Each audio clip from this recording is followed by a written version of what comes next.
আমি যেটা বলতে পারি সেটা হচ্ছে মেয়েরা ফিরবে। অবশেষে কাটতে যাচ্ছে নারী ফুটবলের আকাশের কালো মেঘ। ইংলিশ কোচ পিটার বাটলারের বিরুদ্ধে চলমান বিদ্রোহ থেকে সরে আসতে যাচ্ছেন অধিনায়ক সাবিনা খাতুন সহ 18 ফুটবলার। বাংলাদেশ ফুটবল ফেডারেশনের নারী উইংয়ের চেয়ারম্যান মাহফুজা আক্তার কিরণের সঙ্গে আলোচনার পর এই সিদ্ধান্ত নিয়েছেন ফুটবলাররা।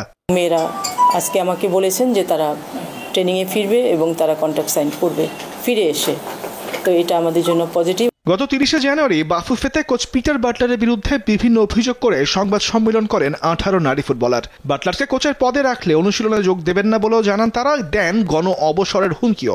আমরা মনে করি যে মেয়েরা তাদের জায়গা থেকে সরে আসছে, তারা বুঝতে পারছে যে ভুল বোঝাবুঝিগুলো ছিল সেগুলো থেকে তারা সরে আসছে।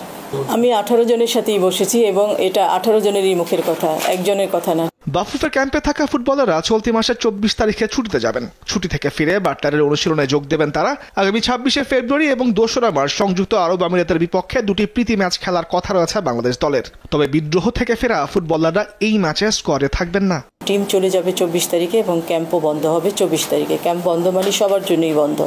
তো ওর মেয়েরা, সিনিয়র মেয়েরাও চাচ্ছে, ওরা একটা ব্রেক চাচ্ছে, ওরা ব্রেকে যেতে চাচ্ছে।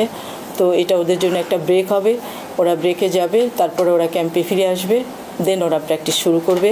মেয়েদের বিদ্রোহের মাঝেই অবশ্য এসেছিল বড় সুখবর। চলতি বছর দেশের দ্বিতীয় সর্বোচ্চ বেসামরিক সম্মাননা 21 পদকের জন্য মনোনীত হয় বাংলাদেশের নারী ফুটবল দল। সে আনন্দে এবার যোগ হলো সাফজয়ী নারী দলটার বিদ্রোহ প্রত্যাহার। তাই সব জটিলতাকে পাশ কাটিয়ে কাঁধে কাঁধ মিলিয়ে ফুটবল পায়ে সাবিনারা আবারও মাঠ মাতাবেন, এমনটাই প্রত্যাশা। তামিমুর রহমান, স্পোর্টস ডেস্ক, দেশ টিভি।